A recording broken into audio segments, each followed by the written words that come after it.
नमस्कार। मैं डॉक्टर हेमंत पुरी आज आपके सामने हूँ। मैं घई हॉस्पिटल में head of the department of medicine हूँ। मेरी स्पेशलिटीज़ है हार्ट डिजीज़ेज़ एंड एंडोक्राइनोलॉजी, यानी कि डायबिटीज़, थायराइड प्रॉब्लम्स या कोई भी इसके रिलेटेड प्रॉब्लम।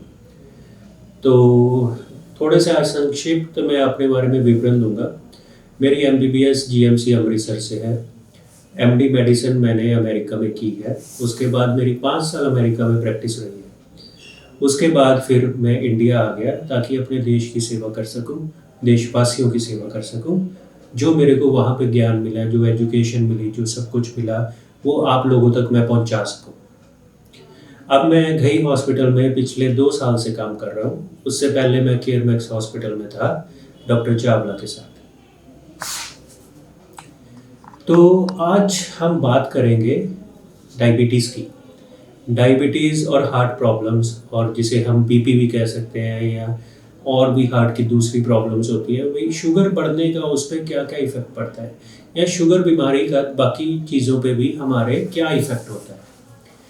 मैं जितने भी मेरे मरीज़ होते हैं उनको मैं यही बताता हूँ कि शुगर एक दीमक की तरह है, जो बंदे को अंदर से खोखला करती जाती है। जब तक दीमक हमें दरवाजे पे दिखना शुरू होता है, तब तक दरवाज़ा अंदर से पूरा खोखला हो चुका होता है। उसको ज़रा सा तुम ऐसे करोगे, दरवाज़ा ख़त्म। लोग कहते हैं कि शुगर हो गई है जी, हमें तो कुछ पता ही नहीं लगता, कुछ महसूस नहीं होता। भाई, महसूस होने की बात जब तक आएगी तब तक अंदर से वो दीमक की तरह आपको चाट जाएगी। आपकी किडनियाँ खराब हो जाएंगी, आपका दिल का साइज़ बड़ा हो जाएगा, हार्ट की प्रॉब्लम्स हो जाएंगी, हार्ट अटैक आएगा तो दर्द भी ऐसे महसूस नहीं होती, हाथ पैर सुन रहने लग जाएंगे, पाँव में जलन होगी, और पता नहीं क्या क्या क्या क्या। ठीक है। तो शुगर बीमारी ऐसी देश में हमारे इतनी ज़्यादा है कि हमने सोचा था कि एक रिसर्च की है। रिसर्च में हमें लगता था कि गांव में शुगर की प्रेवलेंस ज़्यादा होगी, यानी गांव के लोगों में शुगर की बीमारी ज़्यादा होगी, पर ऐसा नहीं निकला। शुगर की बीमारी शहर में ज़्यादा है। शहरी लोगों का खाना पीना, शहरी लोग जो फास्ट फूड खाते हैं, शहरी लोग जो जब देखो बटर चिकन में लगे हुए हैं या दूसरे में। उल्टा गांव के लोग जो विलेजर्स हैं, हमारे विलेजेस हैं, वो लोग फिर भी हमसे हेल्दी खाना खाते हैं। उनका लाइफस्टाइल सादा सिंपल होता है, तो शुगर की बीमारी उनमें कम पाई जाती है। ये एक बड़ी शॉकिंग बात है। शहर के लोगों में जो शुगर की बीमारी आ गई है आजकल, क्योंकि बच्चे ने जब भी देखना है, मम्मी मैकडोनल्ड चलते हैं, बर्गर किंग चलते हैं, ओ चिकन खाना है, केएफसी चलते हैं। हेल्दी चिकन कोई नहीं खाता, हेल्दी खाना कोई नहीं खाता। लाइफस्टाइल इतना फास्ट है कि चलते फिरते जो मुंह में आया डाल लिया। और शुगर के बारे में सबसे बड़ी भयानक बात कि जब तक इंसान को पता लगता है तो 20-25% डैमेज हो चुका होता है। क्योंकि कई लोग सोचते हैं कि पानी पी लिया तो यूरिन ज़्यादा आने लग गया। लोग मेरे पास आते हैं, भाई शुगर के हमें क्या सिम्टम्स हो सकते हैं। उसमें से एक होती है प्यास ज़्यादा लगनी। वो टीचर की जॉब है, वो ज़्यादा बोलेगी तो उसको भी प्यास ज़्यादा लग जाएगी। Sugar goes undetected. फिर यूरिन ज़्यादा आना, हम तो जी पानी ज़्यादा पी लिया तो हमें पेशाब ज़्यादा आता है, यानी यूरिन ज़्यादा आता है। तो लोग ना अपने आप को खुद ही तसल्ली दे के बैठ जाते हैं। अब रही बात बाकी देशों में, जैसे कि अमेरिका, कनाडा, ऑस्ट्रेलिया, यूके, वहाँ ये बीमारी पहले क्यों पकड़ी जाती है? क्योंकि हर बंदे को सिखाया जाता है कि आपने 6 महीने में डॉक्टर के पास जाना है। 6 महीने में आपने पूरा कंप्लीट बॉडी चेकअप करवाना है। कंप्लीट बॉडी चेकअप का मतलब होता है कम से कम आपका सीबीसी, जिसमें आपका हीमोग्लोबिन लेवल, इन्फेक्शन काउंट और सेल पता लगते हैं। दूसरा आरएफटी, जिसमें आपके किडनी के टेस्ट होते हैं, यूरिया और क्रेटिनिन पता लगता है। तीसरा एलएफटी, एलएफटी में आपके लिवर की स्थिति का पता लगता है कि लिवर में कोई बीमारी ना हो। चौथा फास्टिंग ब्लड शुगर, क्योंकि ये खाली पेट टेस्ट करने हैं, जिसमें अगर आपकी शुगर ज़्यादा आए तो हम ज़्यादा टेस्ट और करके देखें भाई ये शुगर अभी स्टार्ट हुई है कि ये पहले से चल रही है। फिर उसके बाद होता है आपका uric acid level, urine routine, ECG. इसीलिए बाकी देशों में लोग तो 90 साल तक जीते हैं, हमारे तो अगर 80 साल का भी जी लिए, बाबा जी माता जी ने बड़े खुश हो गए, पूरी ज़िंदगी बिता दी जी। ऐसा नहीं है। वहाँ पे 80 साल का मरीज़ या कह लो हेल्दी अडल्ट वो कार खुद चलाता है। हमारे 80 साल वाले बैसाखियों से चलते हैं या फिर 4 कंधों पे चले जाते हैं। तो यही बात है कि अपने डॉक्टर को विजिट करें ताकि आपकी बीमारी पहले ही पकड़ी जाए। इसका एक और दोस्तों बड़ा अच्छा उदाहरण है भाई। अब जब बच्चा पैदा होता है, हम फटाफट कहते हैं जी उसके डीपीटी का टीका लगवा लो, उसका टीकाकरण होना चाहिए। उसके डीपीटी हो गया, पोलियो के ड्रॉप्स हो गए, या बाकी बीसीजी का इंजेक्शन हो गया, या और मम्स, रुबेला, एमएमआर, ये वाले इंजेक्शन लगाते हैं। हम इस चीज़ की वेट थोड़ी करते हैं कि भाई जी उसको पोलियो हो जाए फिर हम जाके इलाज करवाएंगे। कुत्ता काट जाए अगर इंसान को, तो हम इस चीज़ की वेट थोड़ी करते हैं कि पहले रेबीज हो जाए। बंदा भागा भागा आता है जी, मेरे को आवारा कुत्ते ने काट लिया, आवारा कुत्ते ने काट लिया, इंजेक्शन लगा दो जी। तो यही काम अगर हम शुगर की भी चेकिंग करते रहे, जांच करते रहे, तो हमें ये बीमारी पहले ही पकड़ में आ जाएगी। शरीर के अंदर जो प्रॉब्लम्स है, हार्ट की प्रॉब्लम हो गई, किडनी की प्रॉब्लम हो गई, या नसों की प्रॉब्लम हो गई, जो मेन 3 प्रॉब्लम्स शुगर करती है, वो हमें पहले ही पकड़ में आ जाएगी। उसके बाद फिर लोगों की धारणाएं होती हैं, नहीं नहीं जी मैं तो मिठा ज़्यादा खांदा सी तां शुगर हो गई। मिठा ज़्यादा खाण नाल शुगर नहीं होती। अपने पेट के नीचे लिवर के कोल पैंक्रीअस पई होंदी है। वो पैंक्रीअस जो खराब होनी शुरू होती है, इसलिए शुगर हो जाती है।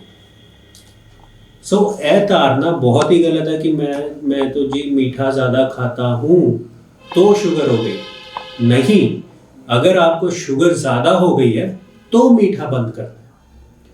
इसी के एक और उदाहरण देता हूँ। लोग कहते हैं कि ये तो मिर्चें ज़्यादा खाता है जी, इसको बवासीर हो गई। ऐसा नहीं होता। बवासीर है तो मिर्चें ज़्यादा नहीं खानी, वो इसलिए क्योंकि बवासीर एक जख्म बन जाता है, तो उस पर मिर्चें जाके जलन करेंगी। ठीक है। शुगर एक ऐसी बीमारी है, बड़े ईजिली हम उसको रोक सकते हैं, उसको कंट्रोल में रख सकते हैं, और उसका इलाज बड़े तरीके से किया जा सकता है ताकि आपका हार्ट बचा रहे। क्योंकि हार्ट एक पंप है, अगर वो रुक गया तो जिंदगी रुक गई। तो दोस्तों मेरी तो आपसे यही सलाह है कि चाहे आपकी उम्र 25 है, चाहे 35 है, चाहे 40 है, 6 महीने में अपना कंप्लीट बॉडी चेकअप कराओ। डॉक्टर के पास जाना है जाओ, नहीं जाना तो कम से कम फुल बॉडी चेकअप अपना हर 6 महीने में कराते रहो। किसी उस गलत धारणा में मत रहना कि मैं तो बड़ा फिट हूँ, मैं तो बड़ा हेल्दी हूँ, मेरे को शुगर नहीं हो सकती। ये बात शुगर चेक कराना, कंप्लीट बॉडी चेकअप कराना उनके लिए तो ज़्यादा ज़रूरी है जिनके पेरेंट्स यानी कि माँ बाप या दादा दादी या भाई बहन जिसमें शुगर हो या कोई हार्ट की प्रॉब्लम हो, ये उनके लिए तो बहुत ही ज़रूरी है। तो अब हमने क्या करना है और शुगर आगे क्या क्या कर सकती है। शुगर से जैसे मैंने आपको बताया कि पहली बात सबसे ज़्यादा इफेक्ट होता है, हार्ट का साइज़ बढ़ जाता है, उससे बीपी का रोग भी लग सकता है। उससे आपके हार्ट का जब साइज बढ़ जाता है तो हार्ट प्रॉपरली पंप नहीं करता खून को, तो जिससे आपको सांस चढ़ेगी। शुगर से दूसरा बड़ा इफेक्ट होता है किडनी पे। किडनियां खराब होनी शुरू हो जाती है। शुरू में पेशाब ज़्यादा आता है, फिर पेशाब की मात्रा कम होती जाती है और शरीर में क्रिएटिनिन बढ़ता जाता है। किडनियां प्रॉपरली सफाई नहीं कर पाती खून की।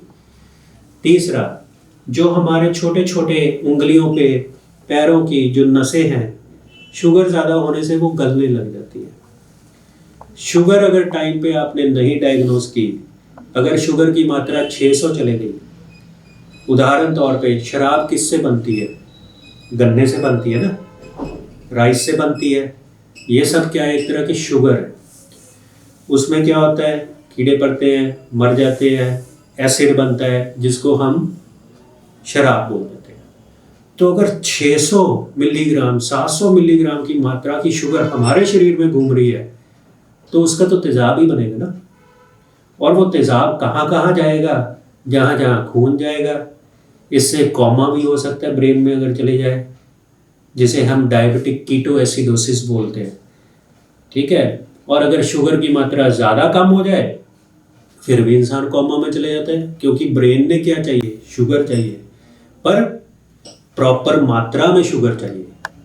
हमारी नॉर्मल शुगर खाली पेट 100 तक होनी चाहिए।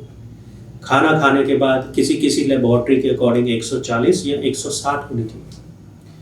पर जिसको शुगर हो जाती है उसकी मात्रा हमने 100 से 200 के बीच में मेंटेन करनी है।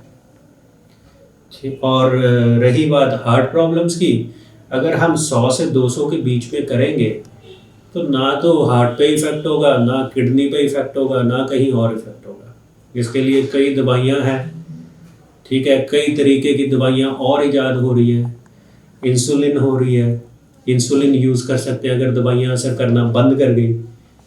और सबसे अच्छा एक और एग्जांपल मेरे दिमाग में आ रहा है, वासिम अकरम नाम का प्लेयर है पाकिस्तान का, सबने सुना हो, बड़ा अच्छा फास्ट बॉलर है। उसको डायबिटीज़ मेलाइटस टाइप 1 थी, यानी उसको बचपन से ही डायबिटीज़ थी, इंसुलिन लेता था वो। तो क्या वो आज नॉर्मल ज़िंदगी नहीं जी रहा है? क्या उसने कोई मैच मिस किया है शुगर की वजह से? नहीं किया, क्योंकि रेगुलर डॉक्टर चेकअप, रेगुलर अपनी शुगर चेकअप और रेगुलर दवाई यानी कि इंसुलिन लेता था। और उसके बाद फिटनेस उसकी ऐसी थी, क्योंकि सारा दिन उसने खेलना, खाना भी वो बड़ा सोच समझ के, मीठा नहीं खाना, चावल नहीं खाने, ज़्यादा मीठे फल नहीं खाने। वो एक डिफरेंट टॉपिक है जिस पे हम फिर कभी बात करेंगे कि क्या खा सकते हैं, क्या नहीं खा सकते। तो दोस्तों, अब मेरा एक आपसे पर्सनली सवाल भी है जो आप लिंक में मेरे को जवाब दे सकते हो, कि कौन कौन ऐसा बंदा है जो डॉक्टर के पास हर 6 महीने बाद जाता है? कौन कौन ऐसा है जो हर 6 महीने में अपने ब्लड के टेस्ट करवाता है? अब इसका मेरे को नीचे लिंक में आपने जवाब देना है।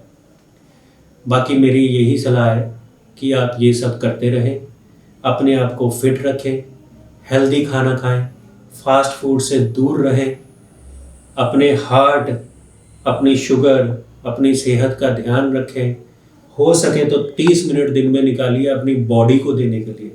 दिन में 24 घंटे होते हैं, अगर आप 6 से 8 घंटे सोते हो, 8 से 10 घंटे काम करते हो, तो आधा घंटा कम से कम अपने शरीर को दे दीजिए। वो किस तरह देना है? सैर करके, रनिंग करके, जिम ज्वाइन करके, या कुछ इस तरह की फिजिकल एक्टिविटी करके। और कोई सवाल हो तो मेरे से बिना हिचकिचाए आप जब दिल चाहे कॉल कर सकते हैं, व्हाट्सएप कर सकते हैं, या कभी भी मेरे को आप आके गई हॉस्पिटल में मिल सकते हैं।